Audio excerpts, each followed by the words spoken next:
Hi, everyone. Good morning. Welcome. This is Mark Companion from Lake Champlain Sea Grant. I'm here with Dr. Eric Roy of the Rubenstein School at the University of Vermont.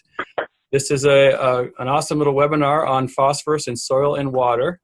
Eric is an assistant professor here at the Rubenstein School. He's also the director of the Ecological Design Program here in the Rubenstein School.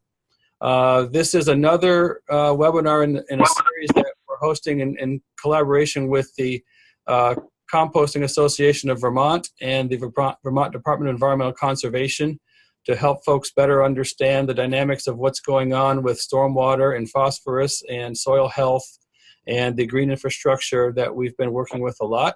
So without further ado, I'll hand this over to Eric Roy. Welcome, Eric. Thanks, Mark. And if anybody's having trouble hearing me, please send Mark that. Hopefully this microphone's working good. So yeah, Mark asked me to talk about phosphorus in soil and water and important concepts and emerging questions. Let's see, here we go. So a little agenda for what I'm going to go over today. A little introduction to phosphorus and some different perspectives on phosphorus. And then we'll do some Phosphorus Biogeochemistry 101. So some of this may be review, some of this may be completely new, but I'm going to talk a bit about phosphorus forms and fluxes, factors controlling phosphorus mobility, key phosphorus metrics for soils and organic residuals, and then some green infrastructure design considerations, kind of sprinkling some literature review as well as some of my group's research throughout that portion of the webinar. And then a quick look at, taking a step back and looking at phosphorus flows at larger spatial scales and what information we have and what it means in terms of nutrient management. And then finally, I'll conclude with a little bit about some frontiers in phosphorus recovery and reuse, so mending the broken phosphorus cycle. I'm going to move pretty quickly because I want to make sure we have some time for Q&A at the end. So first, I'm going to tell three quick little stories. These are soils in Brazil. You'll notice the kind of reddish-orange hue of these soils. They're that color because they're very, very in iron oxides as well as aluminum oxides. Those iron and aluminum oxides really bind P tightly, and farming tropical soils across the world is challenging due to the challenges associated with keeping phosphorus in a form that's available to plants. This is an image of a huge garbage dump in Sri Lanka, where I also work. Garbage in this part of the world and other countries in the developing world is largely organic, more organic than garbage would be here in the United States. Any organic matter contains phosphorus. This garbage dump built to such a huge scale that it actually caused a methane bubble and an explosion and a landslide of garbage into this village shown here. In response to this, the government of Sri Lanka has worked to set up a national scale composting program that diverts organics into composting facilities where the carbon contained in those materials as well as the phosphorus can be recovered in a compost product that can be directed to agriculture. And finally, this one may be most familiar to you. This is an image from LCC of Lake Champlain during a harmful algal bloom. Across the world, as many of you are well aware, we are increasing the rate at which phosphorus is entering aquatic ecosystems and therefore driving eutrophication of these systems, including symptoms such as harmful algal blooms of cyanobacteria that produce toxins. So where you are on the planet really affects how you view phosphorus. Our view here in the eutrophication context is often a little different than someplace like Brazil, the Brazil image I was showing, where they're struggling to kind of keep phosphorus available in soils, as well as the waste management challenges in Sri Lanka, as well as Vermont. Depending on your perspective, phosphorus looks a little different.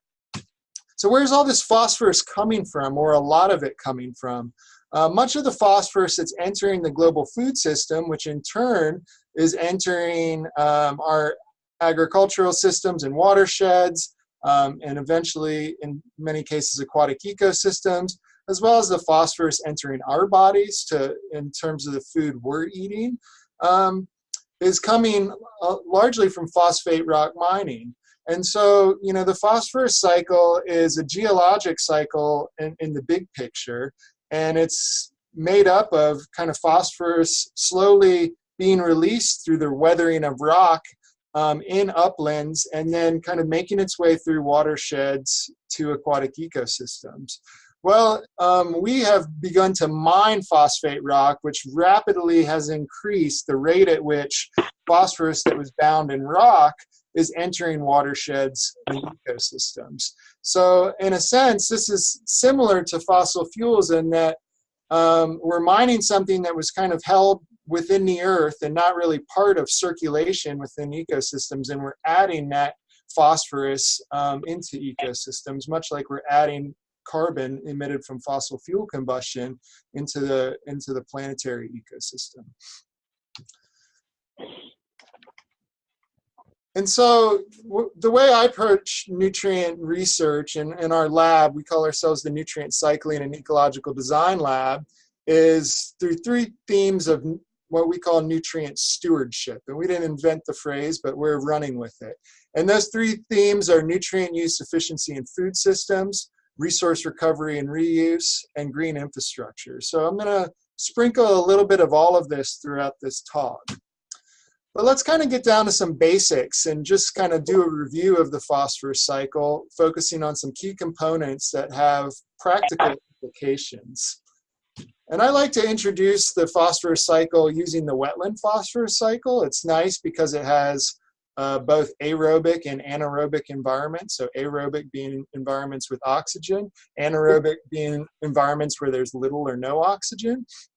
And that condition affects how phosphorus cycles. You also have the soils of wetlands, so you can think about soil phosphorus cycling, as well as the overlying water column. So this kind of really packages in a lot about the phosphorus cycle in one little diagram.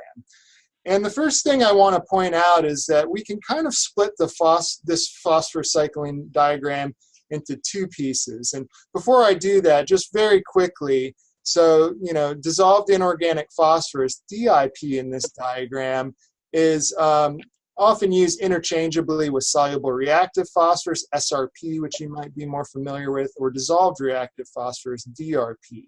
And this is essentially the bioavailable form of phosphorus that's dissolved, it's soluble, it's inorganic, it's available to biology.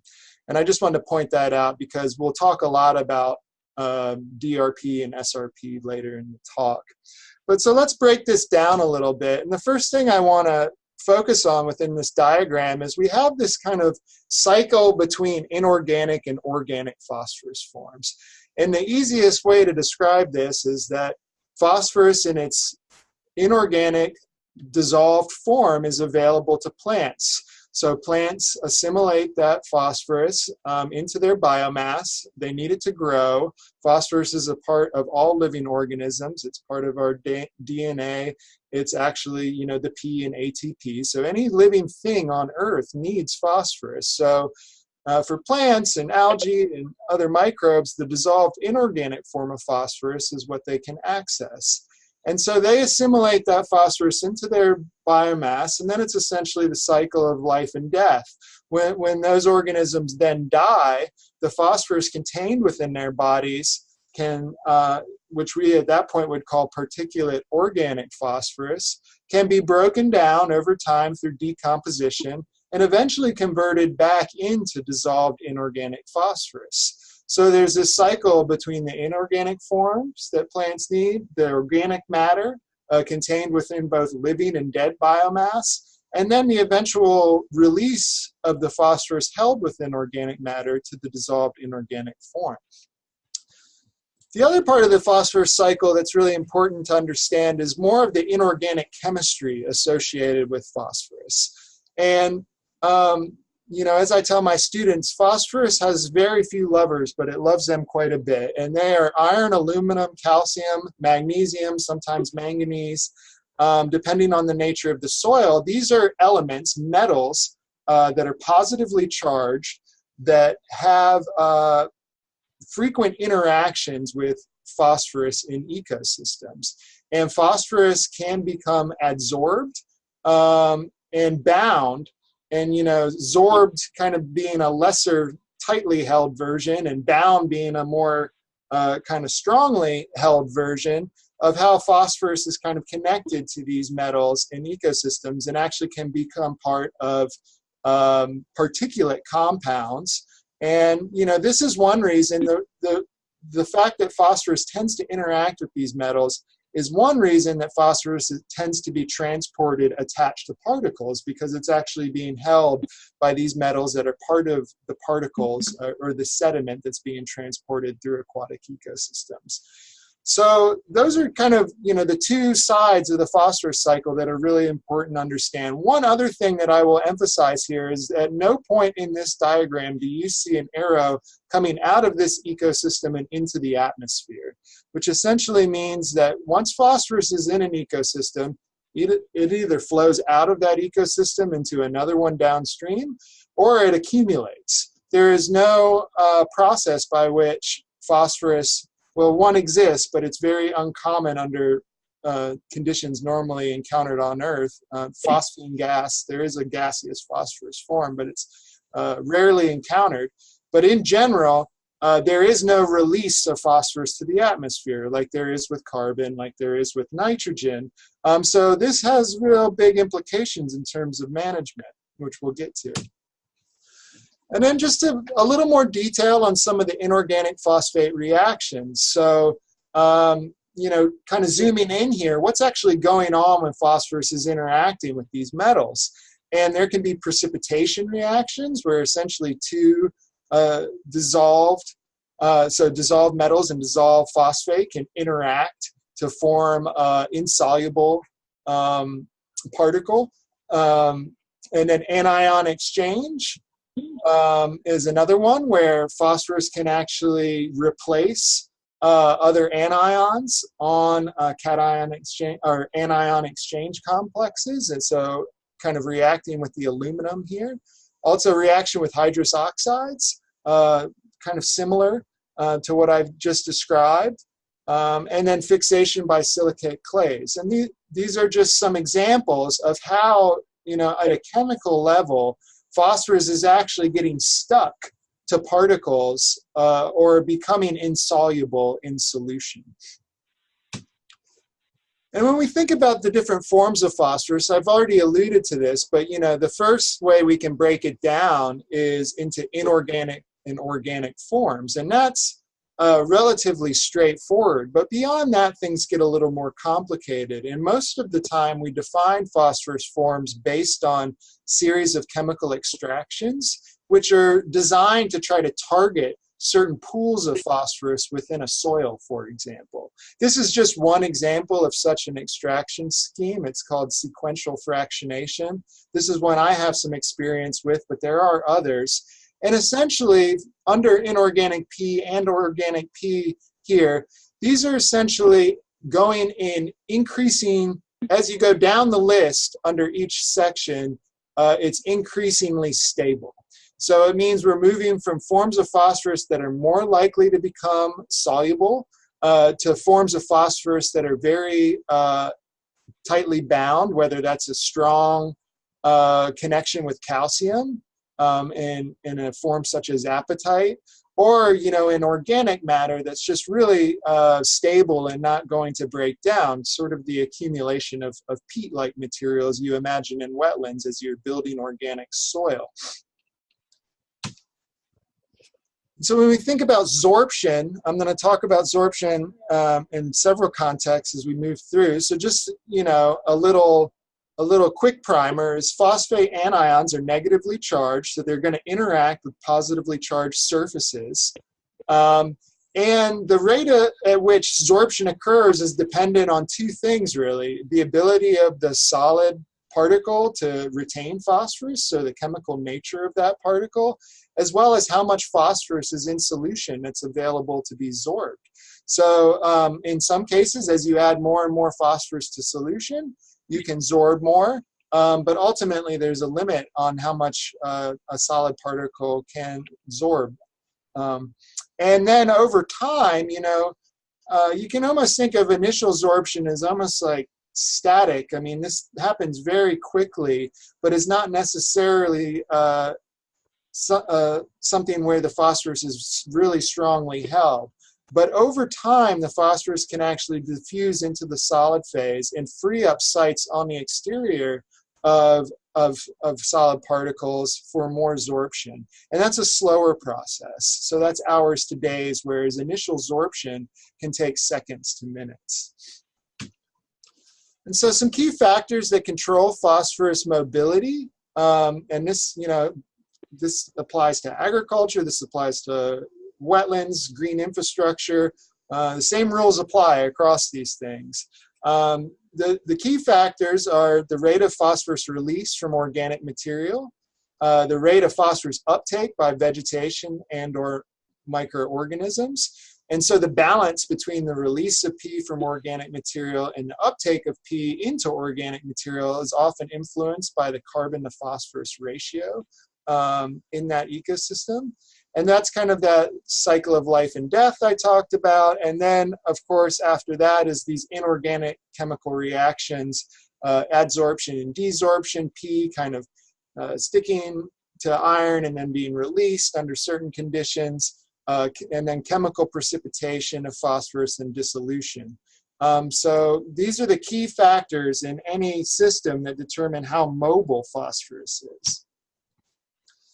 And pH is an important feature. This is, you know, we've known this for a very long time, but, you know, agricultural soils are often managed to be within a certain pH range through activities such as liming, because at this kind of near neutral or just under neutral pH, that's the maximum plant availability of P. Then you see these two kind of these two almost normal distribution type figures, the bell curve, where at low pH you increase the rate at which phosphorus is bound to iron and aluminum, and then at high pH you increase the amount of phosphorus bound to calcium. So often agricultural systems need to be managed to try to kind of be in the middle of those two bumps. I want to say a little bit more about iron and phosphorus chemistry and why oxygen matters. And this is relevant to any system that's going to be flooded for a period of time, upon which typically as systems are flooded, decomposition processes use up oxygen, you know, through microbial respiration, and it drives the system towards a more anaerobic state where there's not as much or very little oxygen. And so in aerobic soils, iron oxides can readily fix or sorb soluble reactive phosphorus. But in anaerobic soils, ferric iron can be reduced to ferrous iron, and this can liberate phosphorus. So this means that you could have the same soil that under aerobic conditions holds the phosphorus well, but as soon as that becomes wet and oxygen is decreased, the biogeochemical conditions change such that P can be liberated. Okay, next I want to kind of skim through some key phosphorus metrics for soils and organic residuals, and these are just ways that we characterize soils and organic residuals to try to understand the nature of the phosphorus contained within them. And so the first one is really familiar to a lot of folks, and that's soil test phosphorus, common tool in agriculture. And it's essentially an index of phosphorus availability from an agronomic perspective. And really, soil test P is designed to be used to determine the likelihood of a response by crops to additional phosphorus input. So in other words, at a certain soil test P level, we feel more or less comfortable with the idea that if we reduce inputs of phosphorus, we will maintain yields. And then at so you can get to a point where soil test P is high enough where you can reduce inputs. Soil test P can be used as a guide when you're kind of building the phosphorus capital of the soil to help inform fertilization strategies. But this is only extracting a small portion of the total amount of phosphorus in the soil. And it's not necessarily all of the P that is ever going to be available for crop growth. It's a proxy. And we usually do this with weak acid extractants, which dissolve portions of the calcium, iron, and aluminum phosphates in the soil. So these are things like Malic 1, Malic 3, Bray 1. And in Vermont, the soil test modified Morgan is used, which also is a weak acid and helps to liberate phosphorus in the soil. And that's the commonly used proxy for plant available soil in agricultural soils in Vermont and other locations in New England. Olsen P is another one that people use in more basic soils, more alkaline soils, and that's really targeting calcium phosphates. And so the key thing here is that these test values are really only usually considered valuable if they're correlated and calibrated with crop response to applied phosphorus. So it's all dependent on the understood relationships, which, extension groups in every state kind of work to develop so they can give farmers good guidance. And so what influences how much phosphorus that's added to soil actually becomes part of what is this soil test phosphorus? Well, it all gets down to this inorganic chemistry I was discussing earlier. So this is an image from the UVM Extension Vermont P-Index User's Guide, which shows that as the amount of reactive aluminum, so that's the aluminum that's actually in a form that can react with phosphorus, increases, the amount of P that's added that ends up as soil test P decreases. And you can see it's not a linear relationship, it's more of a power relationship. And so STP, while it's typically used to inform fertilization strategies, it also can be an indicator of runoff phosphorus. So as soil test phosphorus increases, there has been evidence to show that the water running off of that soil, the amount of dissolved reactive phosphorus contained in that water will increase. So it can be seen as a proxy for kind of leaky soils as well in terms of how much dissolved inorganic phosphorus they're capable of releasing. And that brings me to another key metric, not as widely used as soil test P, but I think extremely important, and that's called water extractable P or water soluble P. And so I've got a little image of some little centrifuge tubes up in the right-hand corner. And this, when you see this image, these are all tests that are done on a small amount of soil, pretty easily performed in the lab to kind of get a quick look at the nature of phosphorus in a soil or compost or other material. And so I've got the recommended protocol on here. I won't go through it, but it's pretty simple. You take a known amount of material, you shake it with deionized water, and you see how much phosphorus comes off. You filter that, and you're actually measuring kind of the soluble phosphorus that has been released by that material into the water. Similar methods are used for soils, sometimes with a dilute salt. So water extractable phosphorus, WEP, or water soluble phosphorus, also can be a good predictor of the dissolved reactive phosphorus that will come out in runoff from a soil or from an amendment. So this is just another graph kind of showing this positive correlation between runoff dissolved reactive phosphorus and the water extractable phosphorus measured. Actually, this was in manure or biosolids, these points in this plot. So again, water extractable phosphorus, relatively easy measurement to make, but tells you a lot about how likely a material is to leak phosphorus. And again, this is related to the nature of calcium, iron, and aluminum in whatever material you're classifying. So in any sort of bio-waste or organic residual, the more calcium, iron, and aluminum, typically the lower the water-soluble P, because that P would instead be held to those elements.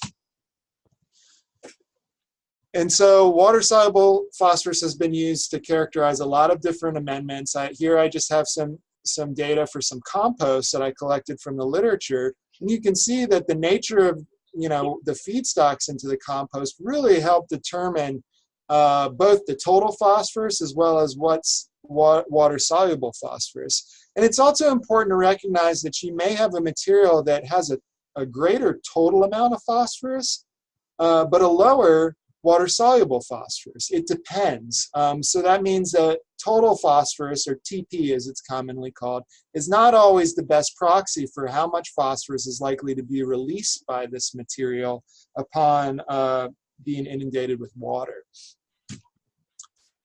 And then, just briefly, there's other metrics beyond WEP and total P. We do these in my lab, but in general, I'd say the state of affairs is a bit wild, wild west with these metrics, where there's not a ton of great guidance for organic residuals as to exactly what are the best metrics to classify the phosphorus in that material. I've provided a little list here. If anybody has questions about those, I'd be happy to answer them. And then phosphorus absorption capacity. So this is a measurement where you're actually measuring a soil or some other material's ability to absorb phosphorus. And quickly, this graph shows different soils. The darker the line, the more aluminum and iron oxides. X-axis is the amount of P added. Y-axis is the amount of P absorbed. So you can see that, clay soils with more iron and aluminum oxides in this study from a few years back actually, can absorb more P. And what we're really looking for is how much. That's always the question. How much phosphorus can this material absorb, this soil or other material absorb? And so we use these experiments to try to determine what we call S-max, or the absorption maximum, which is a tricky number to pin down sometimes. And I'll talk more about that later. And then there's a phosphorus saturation ratio. So this is actually the amount of phosphorus held relative to the iron and aluminum in a soil or in an organic residual that would be available to interact with that phosphorus. And so basically this is, as I've explained it before to students, this is if phosphorus has arrived at a hotel and looking for a place to stay, this helps give you both a metric of how many rooms are available, or how many rooms exist, and how many of those rooms are occupied by phosphorus. So as a soil receives more and more phosphorus, its phosphorus saturation ratio will increase. And ultimately, there's a threshold. Once the saturation ratio has increased to a certain point, you go beyond a threshold where water-soluble P will increase. And then another metric that hasn't been used around here as much in Vermont, but used in parts of the South and developed by some folks I'm associated with through colleagues, is the Soil Phosphorus Storage Capacity Index. And so this is related to the previous one, the phosphorus saturation ratio. But to make a long story short, this is a metric that's attempting to kind of get to a simple place where if this metric is positive, the soil is going to be a phosphorus sink, or likely to be a phosphorus sink. If this metric is 0, the soil is neither a phosphorus source nor a sink. And if this metric becomes negative, it's likely that soil or material will become a phosphorus source. And again, there's a relationship with water-soluble P here. Where as this becomes negative, you can see that's the source dynamic, these red dots, where you're getting more release of phosphorus into solution. Okay, so that's a lot of kind of basics, but I just wanted to prime you, and now I'll give a few example green infrastructure examples.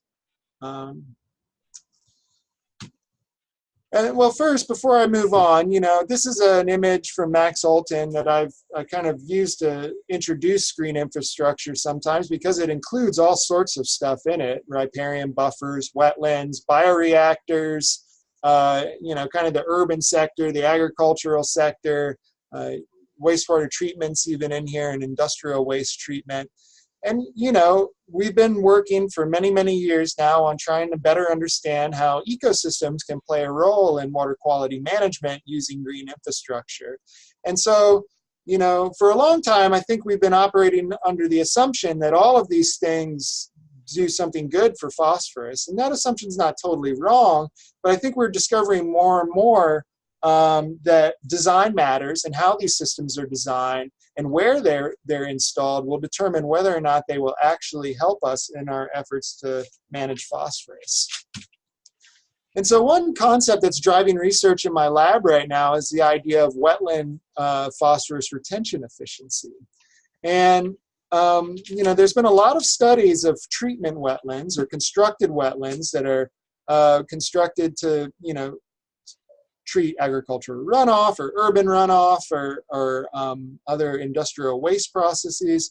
And many of these studies have been relatively short term, and many of them that have studied free water surface wetlands and wetlands in agricultural runoff contexts kind of settle on this retention efficiency number of around 50% in this plot A and B, where that means approximately half of the phosphorus that enters these systems is being retained within them. So you're getting almost a 50% removal in these systems.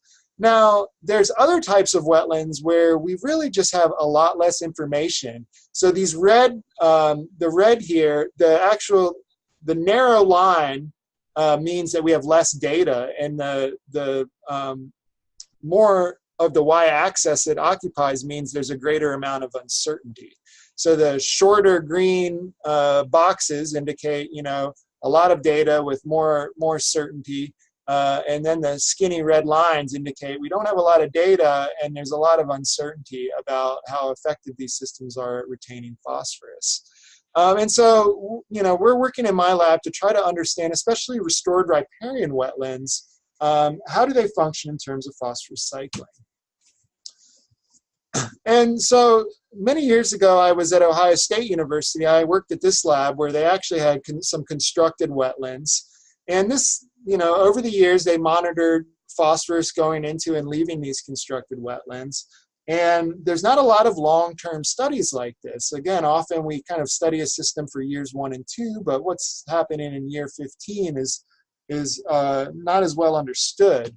And what they found in this system, and this is more kind of like a treatment wetland system because they're actually pumping river water into it. So it's not really a floodplain wetland like you would normally think of one.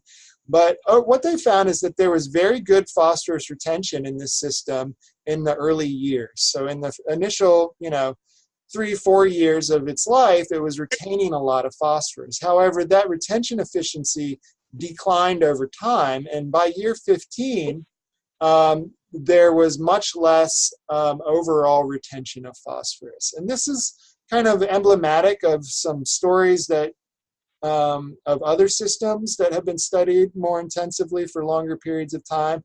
Over time, these systems become saturated. So we think about those previous metrics I introduced. Their soil phosphorus storage capacity has gone down, and they're less able to actually retain phosphorus that's moving in through influence. And so when we think about restored riparian wetlands and wondering whether or not their phosphorus sinks, again, we have limited scientific understanding. They may be a sink, they may be a source depending on context. And whether or not, you know, they are a sink or a source depends on multiple processes, site characteristics, and time-dependent factors. And so right now, again, we're operating with kind of a black box mentality where we don't really know what's going on in these systems. And so we're working to try to understand what's actually happening in restored riparian wetlands in Vermont in terms of wetland soil dynamics and phosphorus cycling. And these dynamics are likely going to be controlled by landscape features, including past land use, hydrology, and vegetation.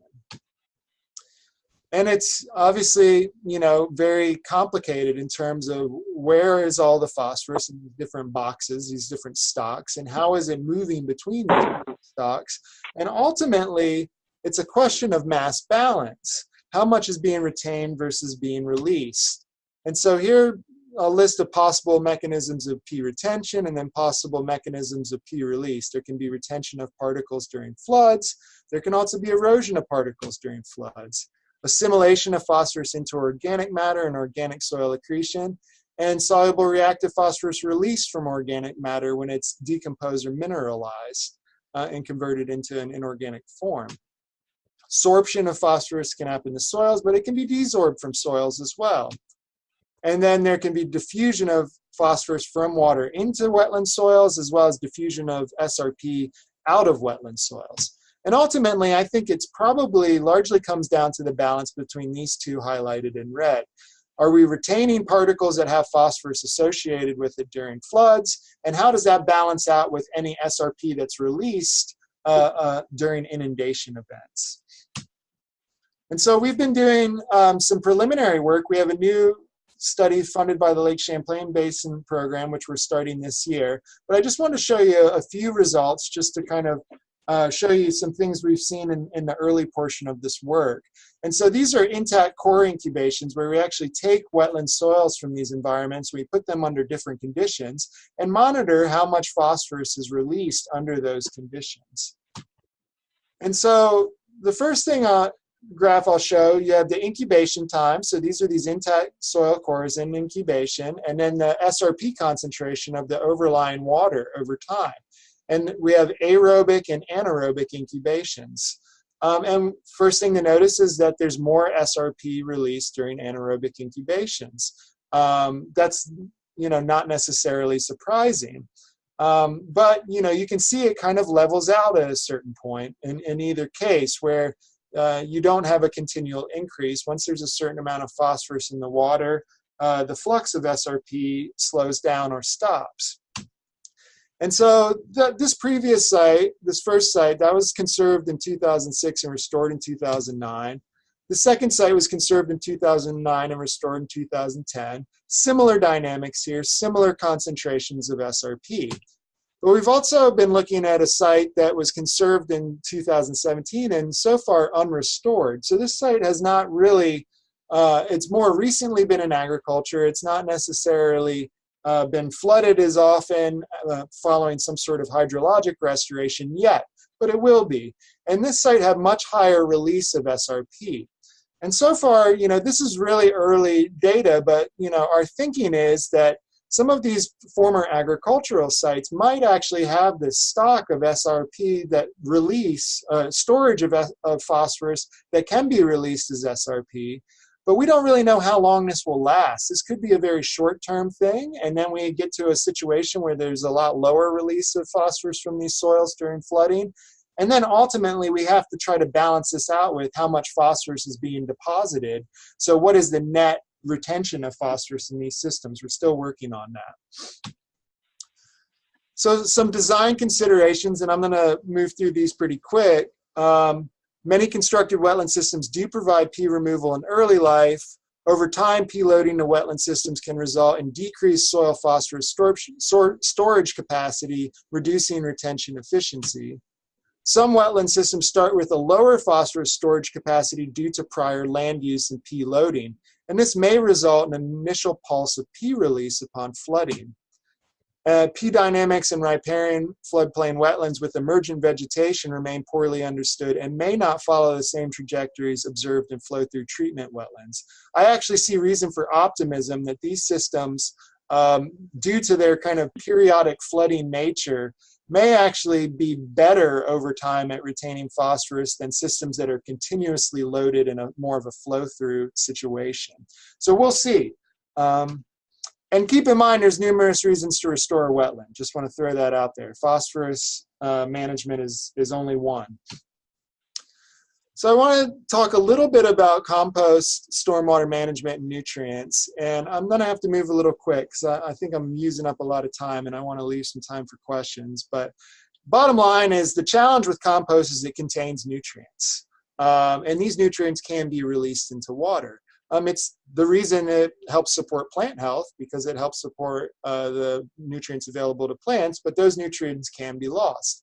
But there's also an opportunity using compost, and I mentioned plants, so maintaining plant health of green infrastructure is one use. as well as, compost can be used to reduce soil erosion from disturbed lands and help to reduce the amount of erosion in a watershed, which can ultimately be a source of phosphorus as well. And so I wanted to highlight a little work from Stephanie Hurley's lab where they looked at some different compost materials put under inundation conditions where they would become saturated with water and studied how much phosphorus was released. So they looked at a range of compost as well as compost amended bioretention soils. And the key findings from that study were that the longer the compost and bioretention mixes stayed wet, the more dissolved P leached from them. And this kind of fits with our basic understanding of phosphorus biogeochemistry, that as you enter more anaerobic conditions upon longer periods of inundation, there could likely be desorption of mineral-associated phosphorus. And also, under these conditions, the organic P in these materials can also be converted to inorganic P, and therefore that inorganic P can be released to water. So some design considerations: P removal by bioretention systems and other green infrastructure usually comes down to the nature of the substrate. Substrates have varying and ultimately finite capacity to retain phosphorus. Some substrates, like compost, can be a source of P, resulting in the system becoming a P source instead of a P sink. But perhaps we can use phosphorus-sorbing materials in our design of these systems to boost the overall phosphorus retention capacity of green infrastructure and potentially help mitigate any negative side effects of introducing materials like compost that have phosphorus that could be lost from them.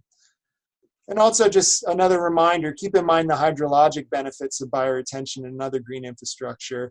Don't want to put the phosphorus horse blinders on too much. These systems do more than just remove P.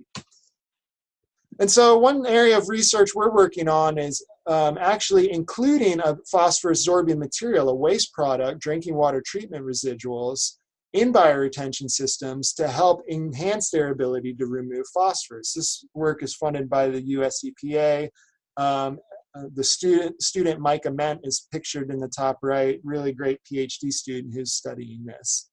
And so these water treatment residuals are a byproduct of the water treatment process, long considered a waste product to be managed, but increasingly being recognized to have value, including value for phosphorus absorption. And so we've been studying this with some of the metrics I mentioned earlier, the absorption isotherm. So we study how much this material can absorb.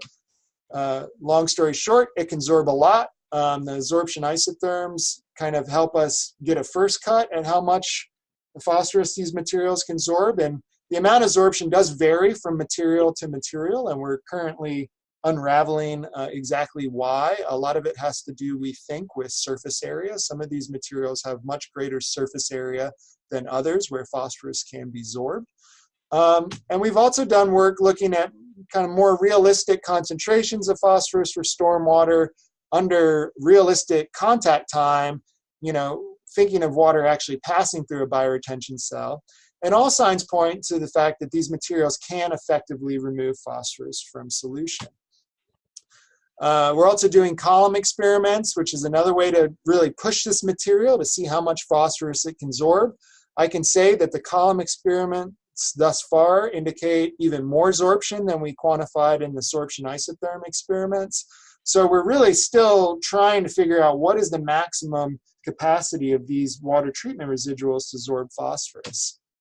And currently we're setting up a large column experiment where we're testing different configurations, kind of to scale, different columns that have bioretention designs in them where we can test them in a controlled way and test the effect of including drinking water treatment residuals as either a solid layer or a mixed layer. And that looks like this here. This is in Jeffords Hall at UVM. So our next steps with this is to actually continue examining these materials and characterizing them in lab settings. We're a little concerned about the potential for pollution swapping. Could we be absorbing a lot of phosphorus but releasing metals? There has been some concern expressed about that in the literature, but so far nobody's really shown that to be a major issue, and I think it's going to vary by material, and we're trying to better understand that. And then to actually test, once we're done with lab testing, to test these materials in field settings at UVM. Okay, I'm just gonna kind of go through a few more kind of bits of information and hopefully leave at least 10 minutes for questions. And really I want to take a step back. We've really been thinking really down in the weeds about how phosphorus works and how it cycles. And so I wanted to show you a few images of phosphorus flows at larger scales to just kind of help us get some perspective. And these are going to be using the process of material flow analysis. And so the first is, this is some work I did when I was a PhD student of a watershed in Louisiana. This is all the ways that phosphorus can move through a watershed. And so people who can't get enough of this stuff like me try to track all of this and figure out where is all the phosphorus going in this watershed, what are the sources of it coming in, where does it end up, and where are there potential opportunities for intervention. And that type of analysis leads you to kind of an overall budget for a watershed in this case, where you can determine how much is actually building up in the watershed. And so what I found in my study of this watershed was that a substantial amount of phosphorus was building up every year in the watershed, this watershed retention piece of this bar graph. That actually decreased in the recession period due to decreased fertilizer use. That was kind of interesting in that location. But overall, still, year after year, there's phosphorus being stored in the watershed. Michael Ronan and John Erickson and others published a study last year looking at kind of a similar approach, but for the entire state of Vermont, looking at all the phosphorus coming into Vermont, into the agricultural system, all the exports of that phosphorus out, and things such as milk, and then how much of a surplus is left. And so, they calculated that the surplus was, around 1,500 tons of P in the most recent year. That's kind of out there somewhere. And remember that this P cannot be released to the atmosphere. So it's either in the soils, it's in the sediments of aquatic ecosystems, or it's moving through watersheds. And so I think all of this points to the potential peril of focusing solely on landscape phosphorus retention. If phosphorus keeps moving into watersheds at this rate year after year, and our only strategy is to try to retain it in the watershed somewhere, we're essentially just trying to find more and more landscape sinks to put this phosphorus. But eventually, it reminds me of these cartoons, and I remember these from when I was young, of someone trying to plug a dike or a dam, where every time they kind of plug one area, a new area opens up. It's just, ultimately, our management needs to address things upstream as well in terms of phosphorus flows. And so if we look at New England as a whole, these are different flows of phosphorus at county level, in wasted food and sewers, manure, animal manure, crop harvest. And you can see, most of the dots are little, but the bigger ones help show some hot spots of phosphorus activity. And so there's all this phosphorus kind of on the different parts of the landscape for different reasons, whether it's around Boston and all of the wastewater treatment plants and wasted food, fertilizer used up in northern Maine to grow potatoes, manure in Vermont related to the dairy sector. Phosphorus is kind of moving around the region in these different sectors, and we're trying to better understand how we can potentially link some of these sectors so that phosphorus is recycled as opposed to ending up in water. And that's just kind of brings me to where I want to end with just a few highlights of frontiers in phosphorus recovery and reuse. How can we mend the broken phosphorus cycle? We've been doing a lot of work on this both in Vermont as well as Sri Lanka. And, ultimately what I've kind of come to believe is that we need an approach where we use all of these strategies: upstream source reduction of phosphorus, recovery and recycling of phosphorus, and downstream retention of phosphorus in landscape sinks. And all of these can work together. Now, this hierarchy is similar to the food waste management hierarchy in that if you only rely on the bottom management strategy, it's unlikely to be effective at a systemic level. I think ultimately all of these are very important, including recovery and recycling, which has probably received less attention then upstream source reduction or increasing P efficiency in agriculture, and downstream retention in landscape sinks. And so this is nothing new in some ways. We've been doing this for a long time, whether it was night soil collection in Holland or the use of bison skulls for fertilizer in the late 1800s. We have a long human history of finding ways to get phosphorus from waste products and actually recycle it. The challenge now is that what I call the conventional fertilizer is still cheap roadblock, which is the fact that conventional fertilizer is a tough thing to compete with. But we're actually making more and more headway creating valuable products that are not necessarily trying to compete directly with conventional fertilizer, but are offering more than just phosphorus alone.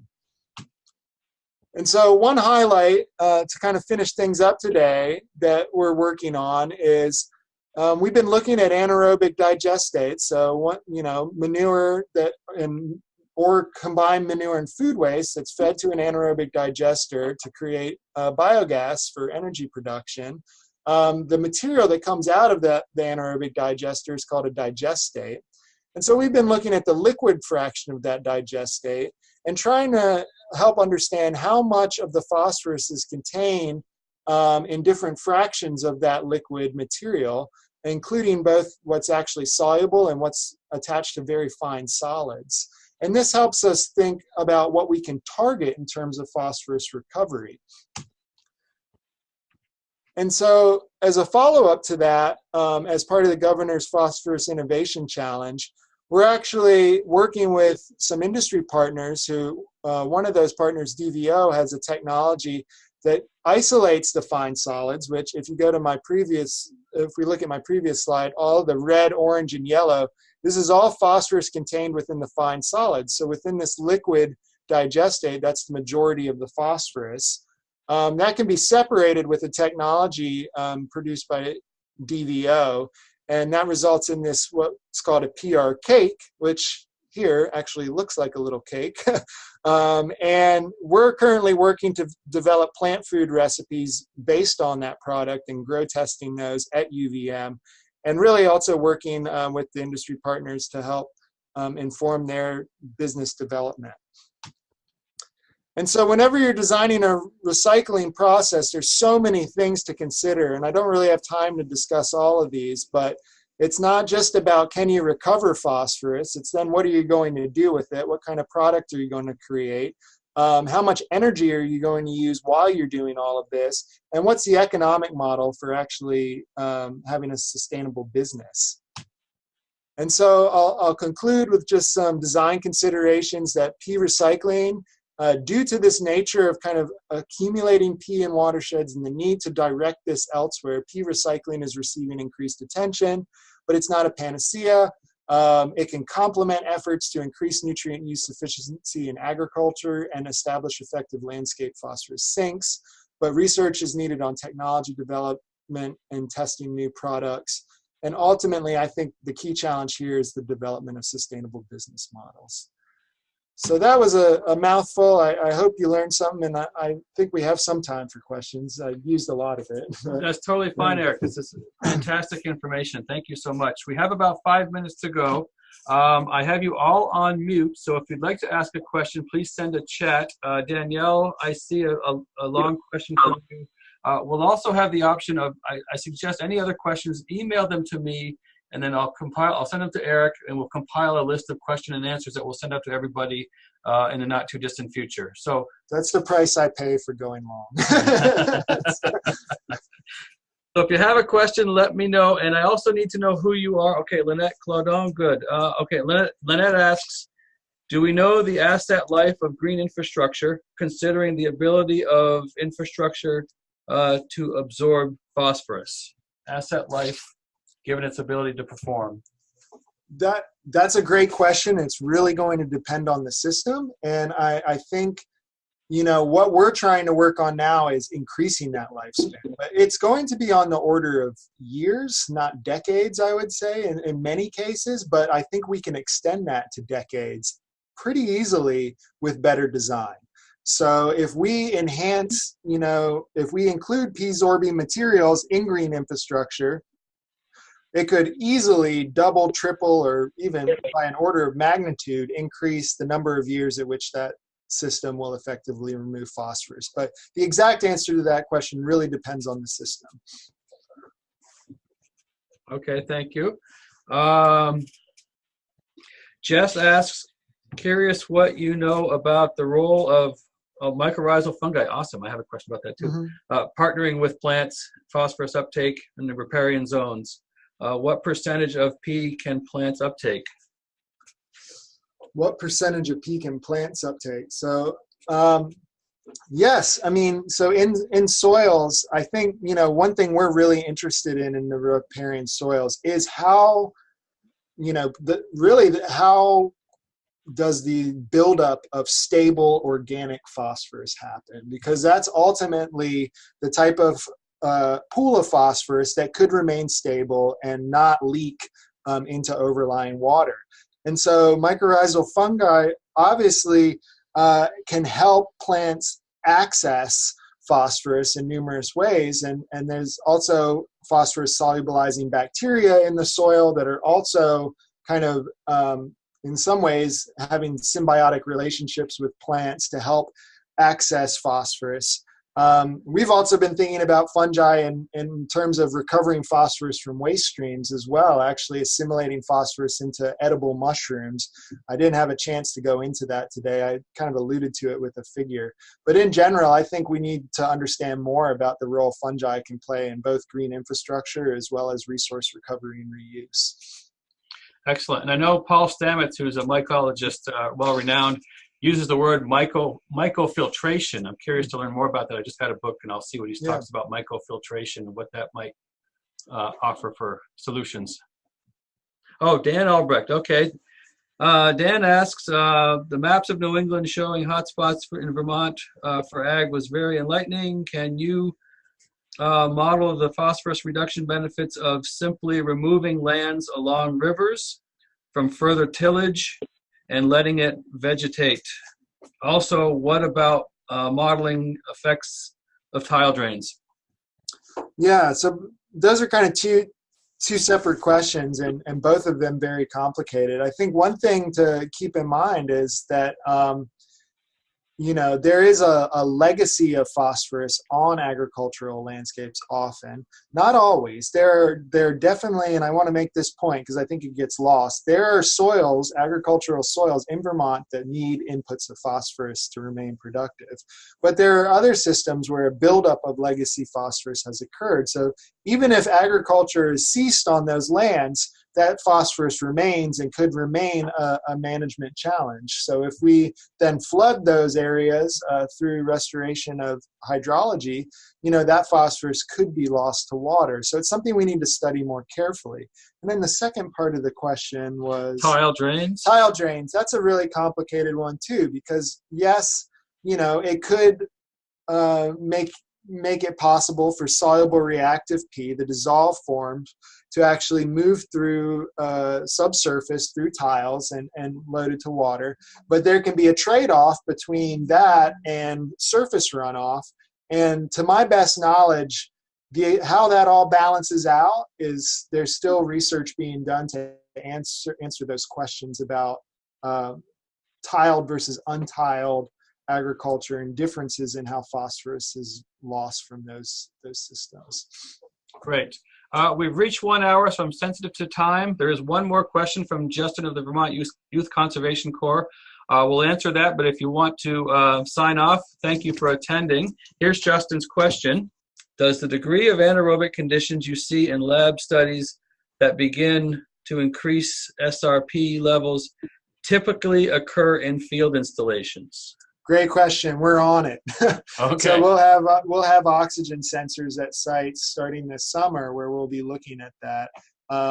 You know, my assumption is that reality is somewhere in between those two examples I showed, but we'll understand that better. The more available carbon in those soils to fuel microbial activity, the more likely they go anaerobic. So it's a balance of a lot of things, but we are definitely thinking about that. Great. Thank you, everyone. And Danielle, I'll make sure that Eric gets your question and we'll respond to that. Thank you, everyone. Have a wonderful day. I appreciate you spending some time with us. Bye.